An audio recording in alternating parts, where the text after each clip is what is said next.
Good Rose afternoon. amongst a whole bunch of thorns. I know, isn't it? See? All right. Charlotte Ashcraft, Director of Fleet Management. I'm here today to present all of General Services, which encompasses fleet, purchasing, the mailroom, and the print shop. Purchasing Director Koosberg is unable to attend, but his staff has been instrumental in providing me with information so that I can present their program to you as well as fleets. General Services is the picture of shared services. Each of the division's purpose is to aid all county agencies through effective and efficient centralized services and assist Franklin County employees in serving the citizens. We are the behind-the-scenes employees striving to make things easier for those employees directly involved in the lives of the citizens. Fleet management keeps the county vehicles operating and gives the county agencies reliable transportation. This allows the Sheriff's Office, Animal Control, Auto Title, Public Health, the Franklin County Courts, just to name a few, to reach the citizens and deliver vital services. Our fleet has operated over 4.8 million miles in 2015, thanks to the hard work of the fleet management staff keeping the vehicles on the road. The purchasing department partners with all Franklin County agencies, working with them in a cooperative, competitive bid process, evaluating other cooperative contracts, and managing purchase orders. Noteworthy in 2015, they handled multiple software contracts with the Recorder's Office and the Sheriff's Office. All the county agencies know that they can call on the purchasing staff for any guidance or questions they need when it comes to contracts, bids, vendors, and the list goes on. The procurement card program just completed the first stage and was recently added 2 more agencies.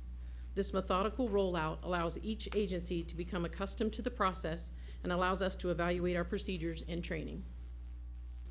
The print shop has had another productive year and 2 more elections without issue. The cooperative nature of the print shop is well received by all the agencies, and they continue to look for ways to make things smoother, easier, and less costly for all of Franklin County. The print shop concluded the bid process to purchase 2 new presses, which will complement their color copier. Due to a delay with the manufacturer, the presses will not arrive until after the new year. The print shop staff is eager to get the new machines up and operational and replace the obsolete presses they currently have in use. The mailroom continues to provide a full range of mail services, much of the same services offered by the United States Postal Service. The mailroom staff daily visits 40 different county agencies and offices. Their customer list continues to grow. In 2015, they added the direct deposit receipts for the Treasurer's Office, which is approximately 14,000 pieces of mail per month, and they added the Guardianship Board as a customer. They continue to modernize their equipment and strive to stay current. Moving into 2016, all 4 of the General Services areas are ready to serve. Each area has goals and objectives for 2016, but as well some hurdles to work through. For the print shop, they will install the new presses. With the automation of the new presses, they will be able to lessen downtime and operator intervention, which will result in the increased productivity. They will look to continue to expand services throughout the Franklin County area, and they will continue to provide quality work and be a partner with all agencies in which whatever tasks are needed. 2016 will bring about the presidential election. The partnership of the print shop and the Board of Elections has been a beneficial one. The previous election processes have been successful and allowed both agencies to work out the steps and the procedures in anticipation of the 2016 presidential election. Will there be stress? I have no doubt. But will everyone in the print shop be up for that challenge? I have no doubt of that either. In purchasing, the procurement card program should be released to other agencies in 2016. This process is a change to a long-standing purchasing process, and as we all are aware, change is not always welcome. The purchasing department is ready to help with this change and ensure everyone that it is okay.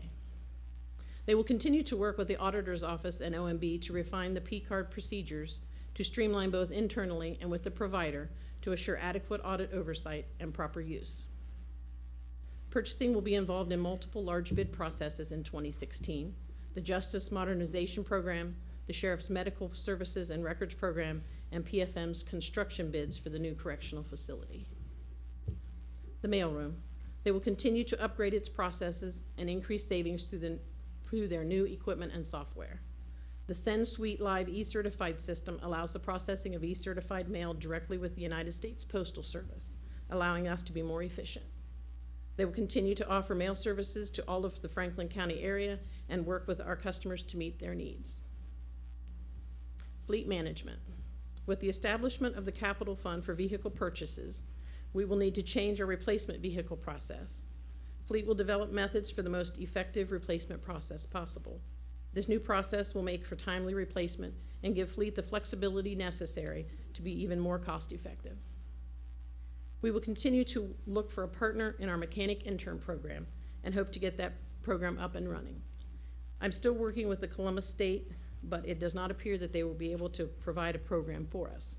But Fleet is committed to this program, and we will make it work.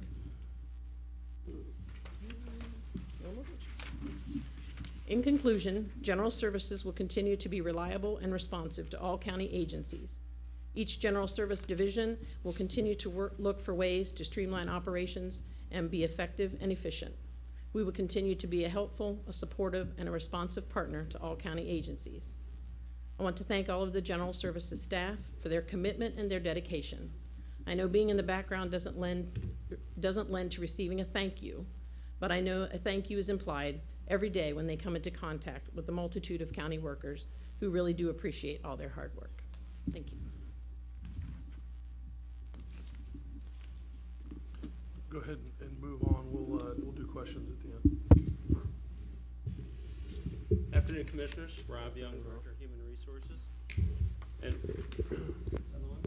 whoa, Yes. can you hear me? All right.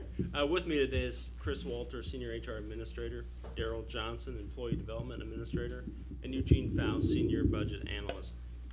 The 13 employees of our section provide administrative support, technical human resource assistance, and effective professional training to not only the employees of the 14 Board of Commissioner agencies, but to other county and county-related entities when requested. Within the packet provided, you will find several charts and graphs showing the number of filled positions, turnover rate, workshop attendance, and so forth. You'll also find a recap of our new hires for 2015.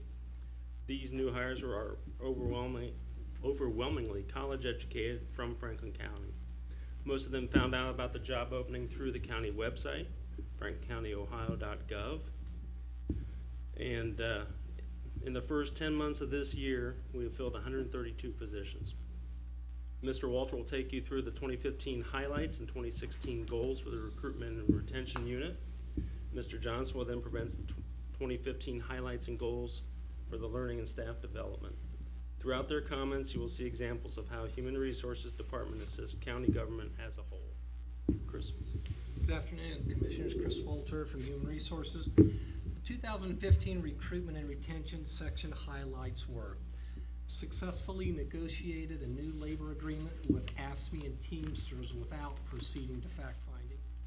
Participated in labor negotiations at the Sheriff's Office.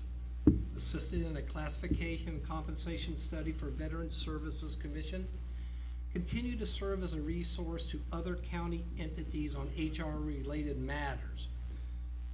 We entered into an agreement with Franklin County Emergency Management and Homeland Security to share an HR officer position. We are working with OMB and County Administration on a salary study for BOC agencies. We have increased the participation of local career fairs and regularly advertised job openings in minority-owned news publications. Continue to implement the steps and strategies to speed up the timeline to fill a vacant position, and actively support agencies beyond routine matters. We serve on interview panels, we conduct investigations, and we present specialized training.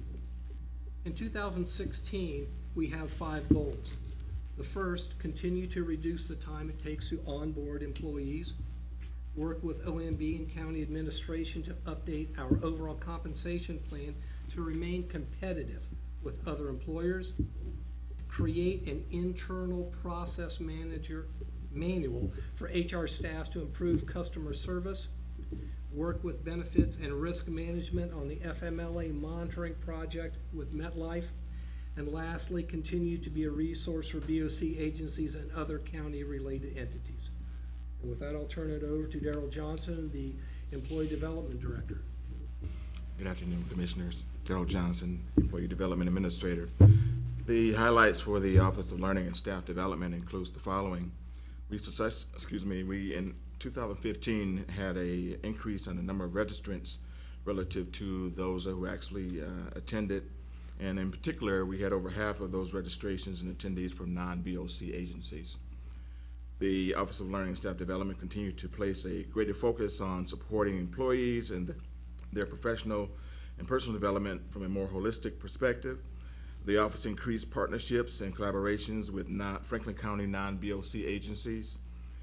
We added 2 new certificate programs, one of them being the Computer Basics 2010, MS 2010, and the other one being Effective Communicator. These were developed in order to support the development of our Franklin County employees. The change in focus by the office resulted in an increase in the number of employees who completed the core classes during their respective employee probationary periods. So we try to emphasize and focus on having our employees to complete those core classes prior to them completing their 180-day probationary periods. We initiated a special effort to recognize our employees in particular who completed those core classes, and we did that by promoting those completions in our bi-monthly newsletter and also postings on the portal. This has resulted in a continued increase in interest in registrations, attendance, and completion rates. In 2015, there were a total of 8 new workshops developed and provided to employees, including 2 supervisor development workshops and 6 employee development workshops. We collaborated with the data center and HR staff members to retire the outdated MS Access database and then fully integrated a newer, more efficient, and user-friendly training management database. And then lastly, as far as highlights, we upgraded the office's technology infrastructure by replacing outdated laptops, by purchasing 15 new laptops and all of the peripherals, and then installation of a HDMI line and installation of a ceiling-mounted LCD projector in our training room. In terms of goals for 2016, we will continue to work with the data center with the development of the new registration system. We want to continue to add on to that system, make sure that it's efficient and allows employees to more efficiently register for the courses and the workshops that we provide, and allow supervisors to be able to get more information about the employees and their training. The staff will continue to work on developing professional partnerships with the various elected officials and other Franklin County entities. This past year, for example, trainers provided on-site training for FCBDD, for the Clerk of Courts, for the Sheriff's Department, for Emergency Management, Homeland Security, for the Public Defender's Office, and for the Common Pleas Court. We will expand our scope and breadth of our portfolio of course offerings. We want to develop and offer a range of new certificate programs and new workshops to build on our current portfolio. We plan to increase the number of BOC employees who actually register and attend training workshops. We want to modify and or update workshops that have low registrations. And then we want to increase the total number of registrations and attendees overall. And then lastly, work with various agencies to develop training and programming that will help to reduce their overall turnover rates. So those are the highlights and the goals for the Office of Learning and Staff Development for 2016. Any questions? Excellent, excellent. Who's next? Is that it? So everybody. Wow, very good. Charlotte, I have a Sounds question good. for you. So we are moving to a system now where you guys are going to be universally handling all of the county's vehicles, which is a new thing for us. Fantastic. I'm glad it's happening. Tell us, if you would, what you think are some of the added benefits of that. One of the things is, many times the individual agencies try to plan well in advance because of the timeline it takes. So sometimes they ask for vehicles before they need them. So a lot of times we take those 10 they ask for and tell them, well, you really only need 4. With this, we can order what we know is needed in the fleet. And so we can get them all when we need them, not all at the beginning of the year, because that's when they come in. We can space them out throughout the year and replace them when they're needed, not just when wanted, I would So it'll say. be kind of just-in-time. Right. Purchasing. And will we still continue to watch over the aging schedule on a vehicle and make sure that we're stretching? Oh, yes. That, you know, within safety boundaries, of course, the maintenance, but assuring that we're not going to purchase too early. Oh, yes, It'll definitely. accomplish that. And this will also allow us to move the vehicles from agency to agency when, That's good. when needed. You know, when the clerk of the court's office buys a vehicle and they retire it, you really can't move it somewhere else because they bought it. If Fleet buys everything, then if we need to buy a new car for somebody's car gets wrecked, but they don't really need a new one, we can buy one for someone and move it around. You get to That's be a much lot more more flexible. efficient. Yeah, that's Yes, great. very much so. Not to mention the fact that we'll have a complete handle on our inventory, which, you know, we learned this year. You know, while somebody knew that we had some vehicles, not everybody knew that we had all these vehicles, and so, some of these vehicles that we've had around for a long, long time, most of which have not been used, or, I mean, so now we've got a complete inventory and understanding, and flexibility, I think, is probably the best thing that we. Most definitely. Mhm. Rob, I'd like to ask a question. Do you all feel that with what you're proposing and the enhancements that you've made in training, that we're going to be able to realize more employee efficiency? Well, it's certainly the hope and desire. Many of the classes we teach are the soft skill and about difficulties and challenges in the workplace, getting along with other people, personality conflicts. But we also have really upped the technical skills with the computers and all the Word classes, PowerPoint. We've been doing much more of that this past year, and we hope to continue that in the upcoming year in 2016. And do we offer any courses on fraud prevention? I can't think of one that touches on that directly, Commissioner. When you say fraud, you're talking about, In accounting systems and, you know, just checks and balances within employee I can't think circles. of one we do other than our fraud risk policy. I can't think of any training class we offer. I want to talk to you about that. Okay. All right, thank you. We have, in our areas where we have cash handling, though, we have training, correct, and I mean, where all do we have cash handling, Ken, in some of our agencies? Kenneth Wilson, County Administrator. We have cash in a number of agencies. The clerk's office comes to mind. We have it in. We had it at Animal Care and Control. Yeah, I just meant like we had it. in our We had it. Of course, the Treasurer's office. There's a large amount of cash, and what has been done. Zach Tillerick, OMB Director, along with the Auditor's Office, has worked through our fiscal summits to have refresher courses on cash management, as well as we've asked the Auditor of State at different points in time to look at our cash management practices. And my question was a little different. We obviously have a huge budget we're responsible for.